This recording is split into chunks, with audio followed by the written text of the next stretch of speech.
all the youth come forward closer.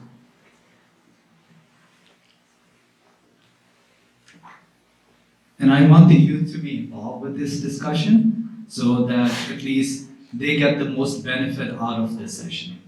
So today I'm going to talk about what is Dharm.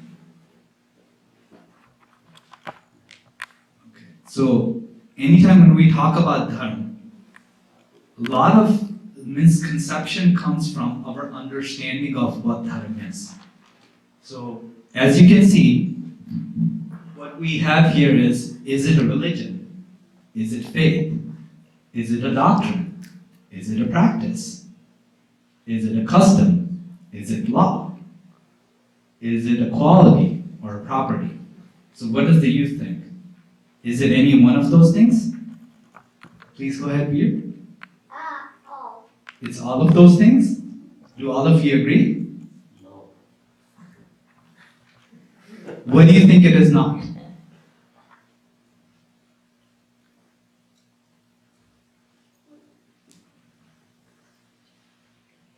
I don't think Dharm is a religion, because a religion would be for specific people and then Dharm would be for all of humanity. Okay, that's a good understanding. It's a good way of thinking about it. What else do you think? What else do you think it is not? I don't think it's a doctrine or practice. Okay. That's I think Dharm is following the righteous path, more like a law. so do you think is it more like a cosmic law or a universal law? Yeah. Okay. All right, we'll get into that explanation. So let's just move forward. Okay. Now let's go through, does Dharma apply to living things? Does it apply to non-living things? Or does it apply to spiritual things? Go ahead. Spiritual. Spiritual? What do each one of you think?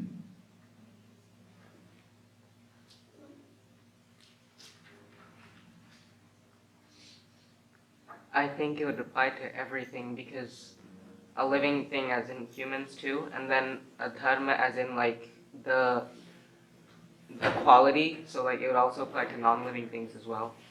That is great, Havishkar. Dharma does apply to everything, living or non-living, and spiritual. So let's move forward. Okay. So now what we'll do is we'll at least define what Dharma is and where where the root of Dharma came from, and then we'll start to explore some of those questions that I had actually put forward to begin with. Okay. So based on the derivation, Dharma, which is to uphold, to support, to sustain, to maintain, or to keep. So that's where the root of the word Dharma, which is where Dharma comes from. Now, if you look at, if you look at most of everyone common everyday understanding of what Dharma is, now there are numerous ways people have tried to define Dharma. Okay? So as you can see, each one of these, you can kind of say that yes, they apply to a certain degree to Dharma, but the problem is that the English language doesn't really have a proper definition. And I think that's where the misconception starts. So we look at each one of these definitions, yes, to a certain degree, as I had started that discussion, right? Is it a religion? You can kind of say, yes, it has a religious aspect of it, right? But it is not religion, right? Now, can you say that it is a law? Yes, it is a cosmic law, but it is also a law that can uphold to society, right? So, depending on our understanding of what Dharma is, that's where we place ourselves, right? So, whether we look at it from a self point of view, from an individual, right? Or we start to look at it from a family point of view, because first you start with the self, then you start with your family, then you look at the entire society itself, right? Because then you start to apply, well, what is Dharma from a society point of view, right? And then after that, you start to look at, well, now that we've looked at society, how do we look at the entire cosmos, right? So Dharm applies to all things. It doesn't matter whether they are living or not living, or spiritual. So it is a cosmic law to a certain degree, right? But even when we say cosmic law, that doesn't really fully define it. I think that's where the challenge comes in, right? So as you can see, depending on the context, that's how we look at that. Okay? So if you look at it from a universal point of view, yes, it is the universal law, or the universal law that the entire world works on. Now, at an individual level, it is path to righteousness, to doing good.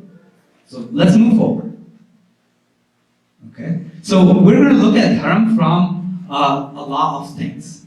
Now, as each one of you can see, now water's dharma, which is, if you look at non-living things, its dharma is to be fluid.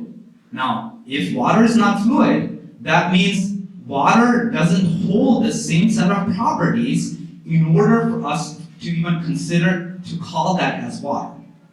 Now, if we look at fire, fire provides us two things, heat and light. Now, if you look at, if let's say fire didn't provide us heat, it wouldn't be considered as fire. If it didn't provide us light, it wouldn't be considered as fire. Now, if we try to apply that to ourselves, us as humans, now at a individual level, it's to be able to do good, right? So us as human beings, we're supposed to do good, right? To be on the righteous path. Now, when you start to look at the overall cosmos, and this is where the concept of Atma comes in, right?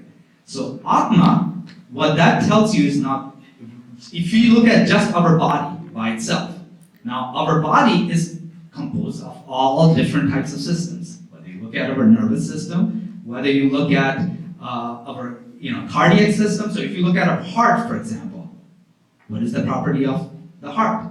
It pumps, right? So it pumps, meaning it supplies blood to all parts of your body.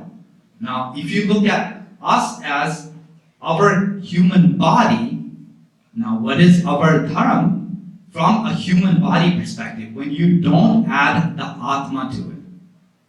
Anyone would like to kind of describe? Veer? It's divinity.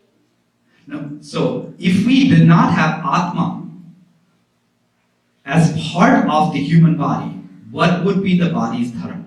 What would be the body's dharma? The heart, maybe? The heart, okay. Anyone else from the youth?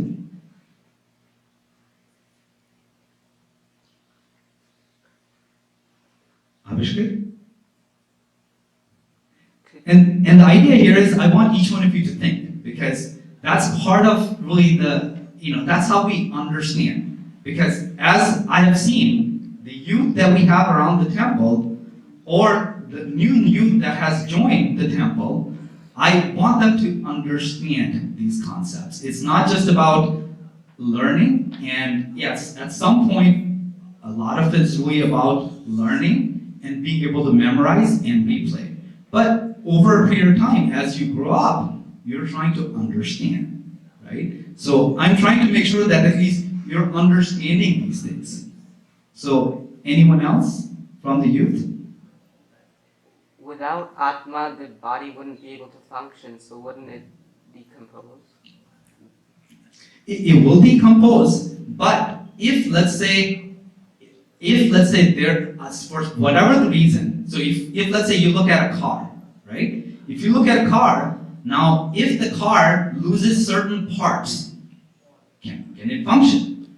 To a certain degree, right? Now, Atma, we know that without Atma, life does not exist. That is a different story. But what I'm trying to describe is that our body has its own set of attributes that are independent of the Atma, right? It's only when we combine Atma to it, that's when we start looking at divinity, right? That's when we start looking at not just righteousness, but the ultimate righteousness across not just ourselves, our family, our friends, our society, and also the entire cosmos. Each other, any other living thing that is around the cosmos. Right? So that's why I wanted to make sure that we're starting to understand that each one of these law of things, if you take certain things away, now those properties are lost. Right? So for example, when we're saying fire, right? If you remove certain set of properties similar to that from even water, now if you were to remove that fluidity from water, what happens? Now, either it can solidify, become into ice, or it can become a vapor, right? Now, anytime when it goes through that transition, there is, of course, energy that is involved to be able to make that happen. But one thing that we have to keep in mind is that Dharm still applies to each one of those things. Okay? So, please, do you have a question? Okay. Let's move on. Okay, so now we're going to look at Dharm from a moral order point of view. Okay? So, now what does that mean? That means, as you can see, you have non-living things, you have living things, and then you have the Brahman itself, right? And God associated with that Brahman, right? Now, based on that moral order, we can go down or we can go up, okay? I'm not going to get into too much details around that, so let's just move forward. Okay, so as most of you already know, right? So what is Dharma? Again, it is an object of pursuit, meaning it is something that we pursue. Now, how do we pursue that? Now, there are 4 pursuits that we have in life. One is it's arth, which is making sure that we have the right wealth. Next is kam, which is the right desire. Right? And once you take both of those 2 things, now each one of them have to go through the ultimate law, which is dharma. Now, dharma is the right conduct, right? Or the right law that you go through. And then the last is the right exit, which is liberation. Now, this is kind of a simplistic way of looking at things. So I want to make sure at least I kind of describe that, because a lot of us, we look at things a lot more in a complicated way, and we typically, I think most of the kids especially are visual learners, right? So I want to make sure that visualize that aspect of it. So let's move forward. Okay, now we're going to look at dharma versus karma. Right? Now, dharma is I know what I am supposed to do, right? So that is the cosmic law. Now, karma is I am doing what I am supposed to do, which is my action associated with that. Okay? Now, just because I may know what is good, that doesn't mean that I am doing good, right? So, as most of you know, there have been a lot of individuals within the mankind that may be knowledgeable, but may have done bad things, right? And now, just because you know what is good and what is bad, it's still left up to you to choose your actions, right? And similar to, let's say, when you are outside, right? So us as society, we have set up certain laws, right? Now, those are not necessarily dharma, but we have set up certain laws to make sure that when you're driving on the road, you have to obey the traffic signals, right? You have to make sure that if it is a red light, you have to stop. If it's a green light, you can go, right? Now, similar to that, dharma is that ultimate law, which is already ingrained within us. Now, some of these concepts that we look at, again, over a period of time, we start to understand that these are these laws that are already ingrained within us that we can learn through scriptures. But again, ultimately, the law doesn't change. It's just that our understanding of it is what changes. Okay, let's move on. Now, as you can see, all of the religions. So all of the religions, they all get down to Dharm encompasses every duty, every law, every proper and specific function, not just in this world, but across all the worlds. Therefore, interpretation of Dharm is treated as synonymous to religion. So again, that's where we get to our misunderstanding of that Dharm is religion, but it is not. Okay. So I think I've started to run out of time, but I wanted to at least kind of start with some of the understanding around Dharm. So does the youth have any questions so far? All right, well, thank you everyone, and hopefully we can continue next time. Yes.